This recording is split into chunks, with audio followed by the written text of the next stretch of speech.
Okay, we are discussing about the physics chapter number 15. The topic is the law of gravitation.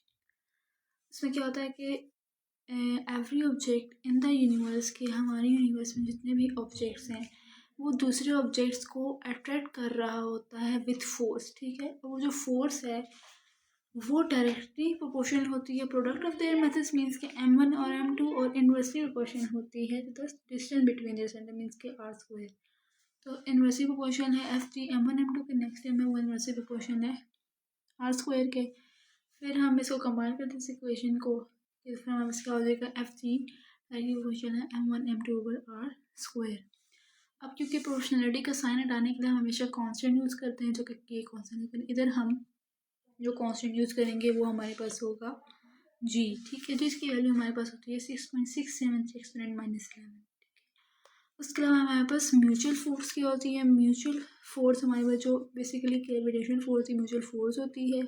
m1 और m2 जो है वो एक दूसरे पे इक्वल और अपोजिट फोर्स एक्सर्ट कर रहे होते हैं। इसके अलावा हमारे पास नेचुरल फोर्स की होती है।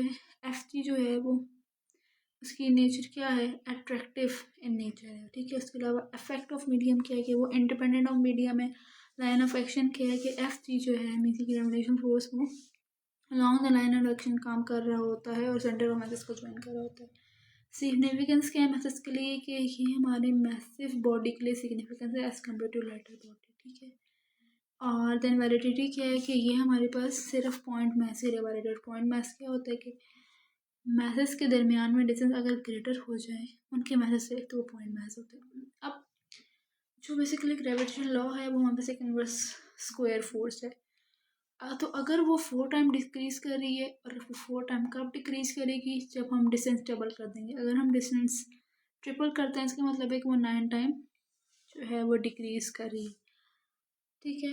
अब देखिए हम एक ग्राफ बनाते हैं कि अब ये जो चार्ट बना हुआ है ना, इससे हम इजीली हम देख सकते हैं कि हमें ग्राफ बहुत अच्छी तरह समझ आएगा कि अगर हमारे पास देखो इस ग्राफ में ग्राफ अगर देखो आर हमारे पास 1 है, इसका मतलब है कि 1 अगर आर की वैल्यू 1 है। अगर हमारे पास आर 2 है, ठीक है, इसका मतलब है कि वो हमारे पास 1/4 टाइम्स, मतलब वो 4 टाइम डिक्रीज कर रही है, ठीक है। अगर हमारे पास आर जो है वो 3 है, इसका मतलब है कि वो 9 टाइम डिक्रीज कर रही है जब हम डिस्टेंस का कर देते हैं, ट्रिपल कर देते हैं।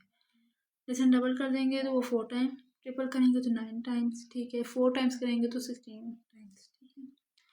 अब जो हमारा ऊपर हमने फॉर्मूला ड्राइव किया था m1 m2 over r square, ठीक है, इसको हमने वेक्टर फॉर्म में लिख दिया।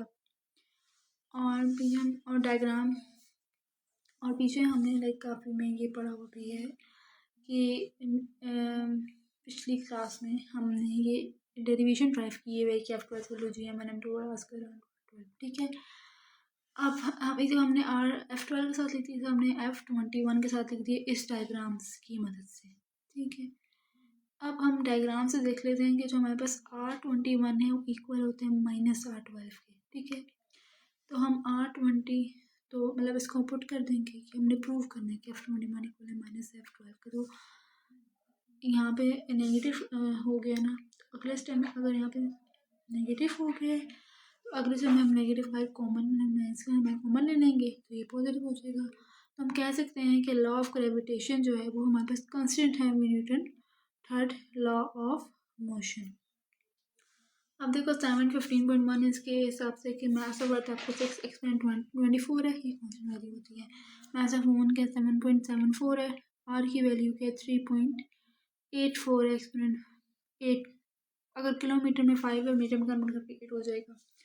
और फार्मूला हमारे पास होता है F=g mass of earth mass of moon over R square. Value उसकी पुटिंग करेंगे और आंसर हमारे पास 2 सिंपल कैलकुलेट करेंगे, आंसर हमारे पास 2 एक्सपोनेंट 20 न्यूटन आंसर आता है। बेसिकली हमने फोर्स कैलकुलेट करनी थी, ठीक है। तो ये हमारे पास आ गया।